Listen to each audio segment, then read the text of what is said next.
പ്രിയപ്പെട്ടവരെ, സംസ്ഥാന സ്കൂൾ കലോത്സവം ഇങ്ങനെ തൊട്ടടുത്തെത്തി. 14-ാം തീയതി തുടങ്ങുകയാണ്. സംസ്ഥാന സ്കൂൾ കലോത്സവ വിജയികൾക്കുള്ള സ്വർണ്ണക്കപ്പിന് ചാലക്കുടി ഗവൺമെന്റ് സ്കൂളിൽ സ്വീകരണം നൽകുന്നു.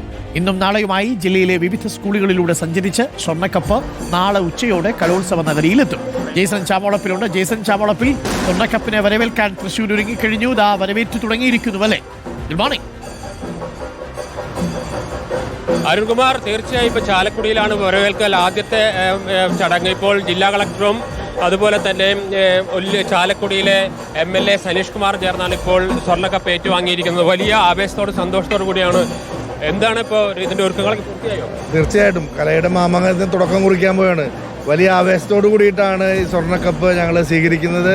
കഴിഞ്ഞ വർഷം തൃശ്ശൂർ സ്വർണ്ണക്കപ്പ് നേടി, അത് ഈ വർഷം നിലനിർത്തും.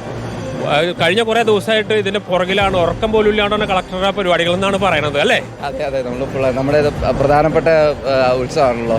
അപ്പം നമ്മൾ ഇന്ന് തൊട്ട് തന്നെ 2 ദിവസമായിട്ട് ഈ കപ്പ് ജില്ലയിലുണ്ടാവും. ജില്ലയിലെ എല്ലാ സ്ഥലങ്ങളിലും പോയിട്ട് ആണ് നാളെ തിരിച്ച് ജില്ലാ ഹെഡ് ക്വാർട്ടേഴ്സിൽ എത്തുന്നത്. ഒരുക്കങ്ങളൊക്കെ പൂർത്തിയായി. എത്ര കുട്ടികൾ വരുന്നുണ്ട്? ഏകദേശം 15,000-ഓളം കുട്ടികൾ മാത്രം എക്സ്പെക്ട് ചെയ്യുന്നത്. ജില്ലാ കളക്ടറുടെ വിജയമായിട്ടത് പരിപാടി. അപ്പോൾ ഏതായാലും തീർച്ചയായും.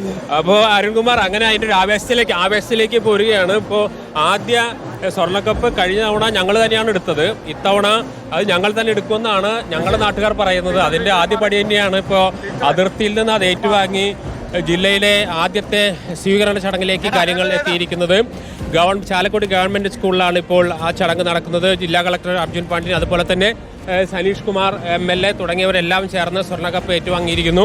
ഇനി തുടർന്ന് മറ്റു ജില്ലയിലെ വിവിധ സ്കൂളുകളിൽ ഇന്നും നാളെ ഉച്ചവരെയും ഈ ചടങ്ങ് പൂർത്തിയാക്കും. അതിനുശേഷം ഉച്ചയോടുകൂടി തൃശ്ശൂർ നഗരത്തിലേക്ക് സ്വർണ്ണക്കപ്പ് എത്തും. ഉച്ചയ്ക്ക് 3 മണിക്ക് ഘോഷയാത്ര മറ്റന്നാൾ മുഖ്യമന്ത്രി ഉദ്ഘാടനം ചെയ്തു. ഇനി അങ്ങോട്ട് കലയുടെ മാമാങ്കത്തിനുള്ള ഒരുക്കത്തിലും വരവേൽപ്പിലുമാണ്. ഇപ്പോൾ ഏറ്റുവാങ്ങിയ ഈ കപ്പ് ഇനി തൃശ്ശൂർ തിരിച്ചു കൊടുക്കാൻ ഉദ്ദേശമില്ലെന്ന് തോന്നുന്നു. സാധ്യത കുറവാണ് ആർക്കും. അത് ഞങ്ങൾ തന്നെ കൈവശം വെക്കാനാണ് സാധ്യത. ഞങ്ങൾ ഇത് കഴിഞ്ഞ തവണ പിടിച്ചെടുത്തു, ഇനി തിരിച്ചു കൊണ്ടുപോകേണ്ട എന്നാണ് തൃശ്ശൂർക്കാരുടെ തീരുമാനം. അത് വരും ദിവസങ്ങളിൽ അത് തെളിയുമെന്ന് തന്നെയാണ് നമ്മൾ പ്രതീക്ഷിക്കുന്നത് അരുൺകുമാർ. ഓക്കെ, നമുക്ക് കനത്ത പോരാട്ടം തന്നെ പ്രതീക്ഷിക്കാം. പ്രിയപ്പെട്ട പ്രേക്ഷകരെ, കലയുടെ പൂരത്തിന് കളമൊരുങ്ങി കഴിഞ്ഞിരിക്കുന്നു. അങ്ങനെ കപ്പെത്തി, ഇനി കലാപ്രതിഭകൾ കൂടി എത്തിയാൽ മതി. പ്രിയപ്പെട്ട